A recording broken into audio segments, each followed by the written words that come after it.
Hello friend, आपण ठेवलेले इथे कढई गरम होण्यासाठी. आता कढई गरम होते, आपण तेल टाकून घेऊया जेवढं लागतं तेवढं. आपल्याला बनवायची चवळीची भाजी, कोण तांदूळशाची भाजी म्हणतात, पण मी पहिलं गरम पाण्यात उकळून घेतलेली आहे. मिक्सरच्या भांड्यात मी घेतलेली हिरवी मिरची आणि लसूण घेतलेलं आहे. आता ते मी बारीक करून घेते. थोडंसं दारसर वाटलेलं आहे लसूण आणि मिरची. आता आपण ते तेलामध्ये टाकून घेऊया.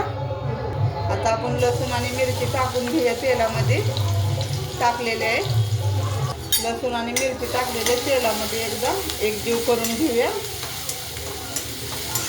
थोडंसं लाल होसर परतून घेऊया, म्हणजे कच्चा पण जातं मिरचीचं आणि लसूण पण छान खमंग असा भाजतो.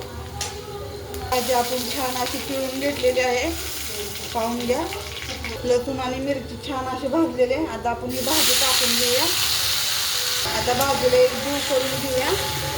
आता चवीनुसार मीठ टाकून घेऊया आपण. आता मीठ टाकून आपण एकजीव करूया, म्हणजे थोडंसं पाणी सुटेल भाजीला आपल्या. भाजी अशी पण शिजवून घेतलेली उकळ.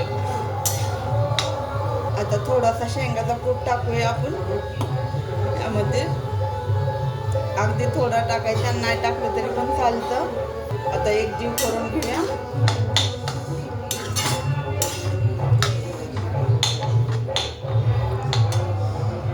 छान अशी भाजी तयार झालेली आहे आपली भाकरीसोबत खाण्यासाठी. आवडलं तर लाईक करा, शेअर करा आणि कमेंट करा. धन्यवाद.